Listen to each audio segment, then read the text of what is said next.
समय के साथ हालात बदल जाते हैं, पर एक बुद्धिमान व्यक्ति उस हालात के बदलने से पहले खुद को बदल लेता है। आज हम कोडैक और कोलगेट के कंपैरेटिव एनालिसिस से जानेंगे ऑर्गेनाइजेशन के लिए हम क्या सीख सकते हैं और इंडिविजुअल लेवल पे हम क्या सीख सकते हैं। कोडैक और कोलगेट दोनों ही बिजनेस मार्केट में आसमान छू रहा था। कोडैक धीरे धीरे उसका रंग फेड हो गया, समाप्त हो गया, और कोलगेट आज भी बरकरार है। कैसे, क्या कारण है इनके पीछे, जानते हैं इस कंपैरेटिव एनालिसिस से। 1973 की बात है कि स्टीव सैसन कोडैक को ज्वाइन किया। 1975 में उन्होंने एक डिजिटल कैमरा बनाया और अपने बॉस के पास ले गए और कहा कि ये जो कैमरा है ये रेवोल्यूशन क्रिएट कर सकता है, इसे अगर हम मार्केट में ले जाए तो। बॉस इम्प्रेस नहीं हुए, एक बेकार सा आइडिया समझकर उसे नकार दिया। थोड़े समय तक स्टीव उसके ऊपर काम करते हैं। थोड़े समय के बाद जब वो मार्केटिंग डिपार्टमेंट को दिखाया, मार्केटिंग डिपार्टमेंट ने कहा कर तो सकते हैं, मार्केट में हम ले जा तो सकते हैं, पर हमारे फिल्म और रील्स के बिजनेस का क्या होगा? इसलिए कर सकते हैं पर हम करेंगे नहीं।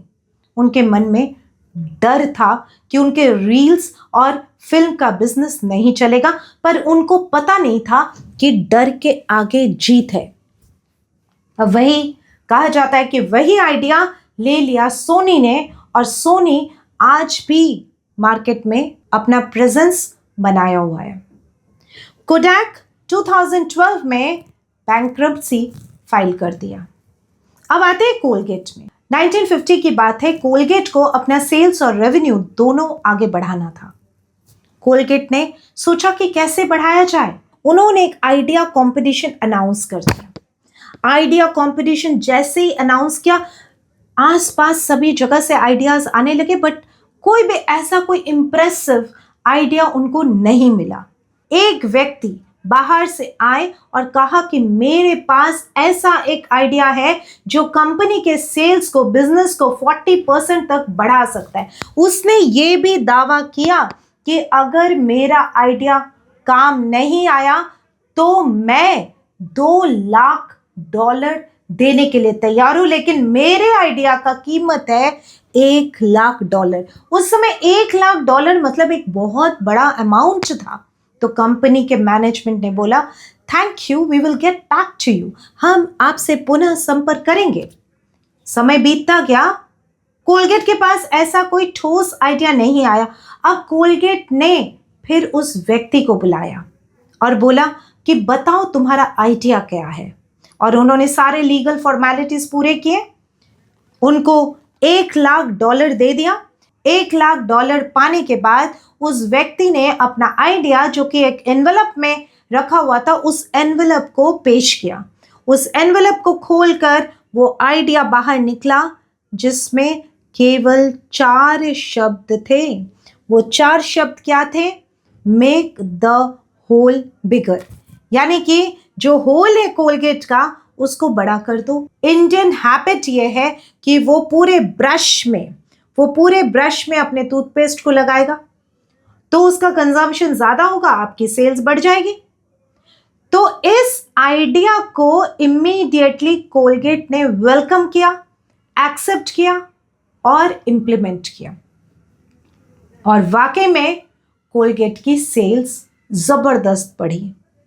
ये तो एक एग्जाम्पल आया हमारे सामने, बट ये दर्शाता है किसी ऑर्गेनाइजेशन का आइडिया वेलकमिंग कल्चर।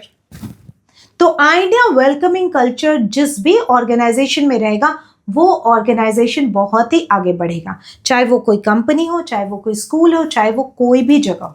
इस एनालिसिस से हम ऑर्गेनाइजेशन लेवल पे ये सीखते हैं कि यदि आप एक एम्प्लॉयर है, एक मैनेजर है, तो आइडिया वेलकमिंग कल्चर को मेंटेन करें।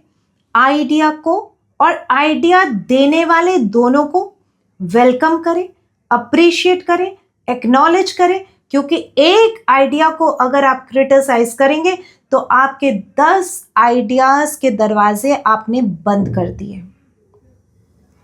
दूसरी चीज, ग्रोथ माइंडसेट रखें, ना कि फिक्स्ड माइंडसेट। अब आते हैं इंडिविजुअल लेवल पे। अगर आप सक्सेसफुल होना चाहते हैं तो अपने आइडिया को कभी भी फेड ना होने दें, यानी कि उसको वैनिश ना होने दें। आइडिया को इम्प्लीमेंट करें थ्रू द आइडियाज फॉर्मूला। अब ये आइडियाज फॉर्मूला क्या है? I for ink it. Ink it का मतलब लिख लो उसे, क्योंकि नहीं लिखोगे तो थोड़ी फ्रैक्शन ऑफ सेकेंड्स में वो आइडिया फेड हो जाएगा। Second, D, determination. Have believe in your idea.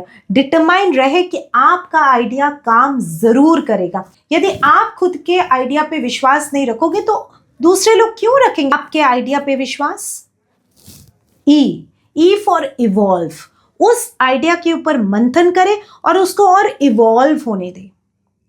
A for action, actionable steps. Actionable points में उस आइडिया को कन्वर्ट करें ताकि आप उस आइडिया के ऊपर काम कर सकें। S is for simplify and sustain. उसको सिंप्लीफाई रखें, उसको सिंपल रखें और उसको सस्टेन्ड रखें, यानी कि थोड़े समय एक्शन के बाद उसको छोड़ ना दे, कंसिस्टेंटली उसके ऊपर काम करें। आप देखें कि आपका आइडिया कैसे एक बड़ा पेड़ बन जाएगा और उस आइडियाज के फल को आप बहुत जल्दी एंजॉय कर पाओगे। Thank you so much.